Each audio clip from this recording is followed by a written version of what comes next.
Hello, Knights fans. Back with this week's edition of the FDU Men's Basketball Report. As always, joined with Coach Greg Herenda. Coach, you got a split over the first weekend there in NEC action. Both games on the road.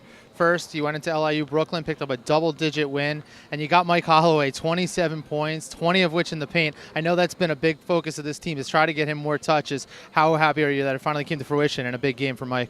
Yeah, actually that's how we started the season. He had really big games in big arenas against Seton Hall and against Penn State. And against LIU, we really, to start the conference, we need to go inside out. We've done that or tried to do that from the day I stepped foot on this campus. And now we have a big guy that's a junior, and he's a load. He's hard to handle, and he got the ball in great spots, and he finished. And I think our good players need to play good. And Mike didn't play good that night. He played incredibly well, and we need more of that kind of effort from Mike. And we need to get him the ball inside, as well as when you talk about getting the ball inside, you want your guards to get to the rim as well. And we have good guards that are getting to the rim, so we're playing good basketball. And then Sacred Heart, obviously, was kind of a bizarre finish there. You tied at the half with them, and then it seems like you were just waiting to pull away. Finally got the double-digit lead there. I think you extended it to as much as 13 before they got hot from 3. Just talk about that finish and just the game on a whole. Yeah, I have nothing to say about that game. That was a very unfortunate situation and a regrettable game, and I have no comment. But we're 1-1, and our goal is to win half of our road games and win 80% of our home games. That's been our formula for success, and we reached our goal. But obviously, we wanted to surpass our goal and be 2-0 on the road.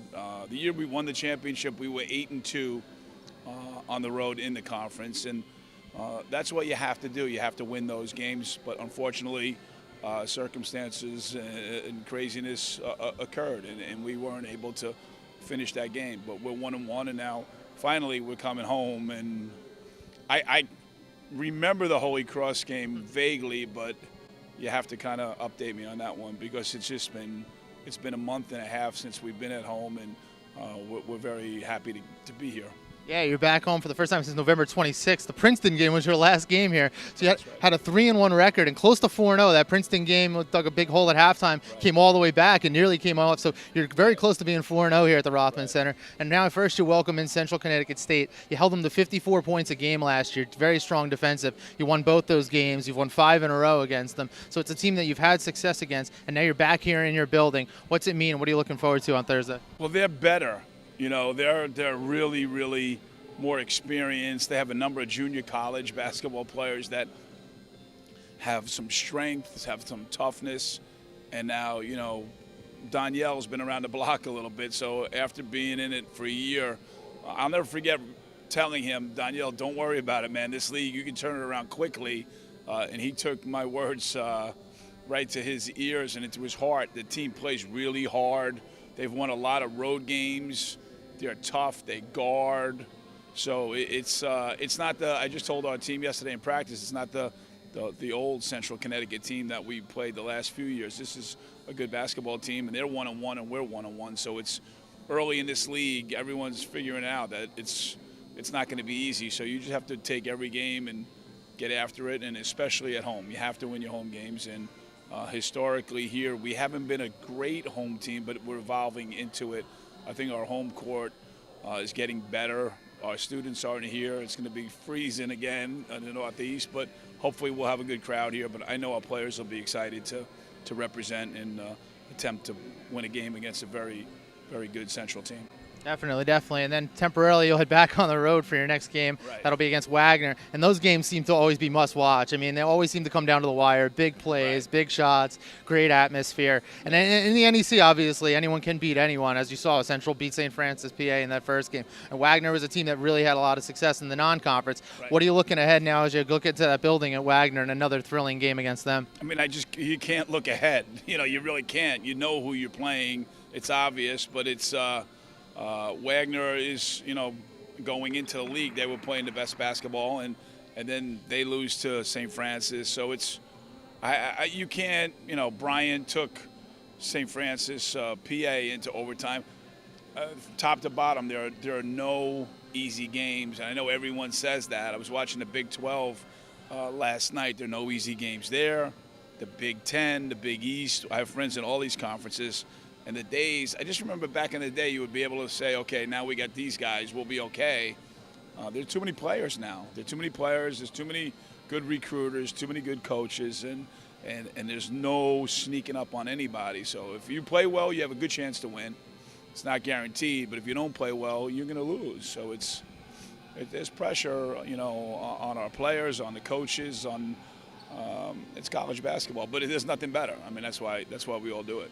Definitely. And then you racked up another accolade this week. We talk a lot about this freshman class. Now Noah Morgan gets his NEC Rookie of the Week honor, joins Jaleel Jenkins, and that's the first time in FDU history that you've had the freshmen in the same season take that award home. Just, again, talk about the development and the maturity of Noah Morgan in this freshman class. So Noah got the award second, but it's really been our most consistent freshman. So Jaleel, we had to throw at the point from day one, and he's handled that really, really well and got the award. And Noah, we played him initially at the 3. Now we're playing him a little at the 4. He knows how to make the right play at the right time, the shot. He guards, he rebounds. So for him to be recognized, to me, is very, very just. But he doesn't seem like a freshman. He's one of our most mature basketball players, and he did it at Mount Vernon, and now he's doing it here. So I'm really happy for Noah. And I wouldn't be surprised if Elijah gets the award and we get 3, really, because Elijah, just given the right opportunity and the right minutes, is a terrific player. So we've got a really good freshman class. And then this week's show, we lost a big FDU alum in Pete Tierney.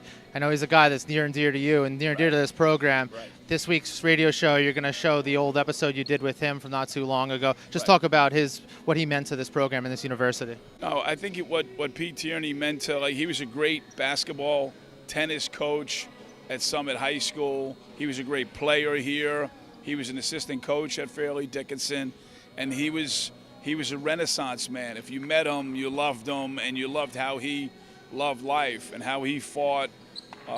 He spoke to our team at the Burgundy and Blue game here before our season started. So Peter went fast, but he went hard, and we dedicated the LIU game to him. We sent the game ball to his wife, and it's really hard because when I got here, the people here embraced me, and I embraced them. And to lose, Richie Conrad and Pete Tierney, they say only the good die young, and these guys weren't good. They were great, and we're going to continue to remember them. And it's just a sad moment for everybody at Fairleigh Dickinson, but it just shows what kind of great people that we have at this university. Definitely, and our thoughts and prayers go out to the Tierney family and all their loved ones. So the Knights are back now here at the Rothman Center after a 7-game road trip. They will host the Central Connecticut State Blue Devils tomorrow, Thursday at 7 p.m. So fans come out, get a chance to see the Knights again back here in the Rothman Center. And then Saturday, they'll head out to Staten Island and take on the Wagner Seahawks. For all information about the FDU Knights men's basketball team, head to FDUKnights.com.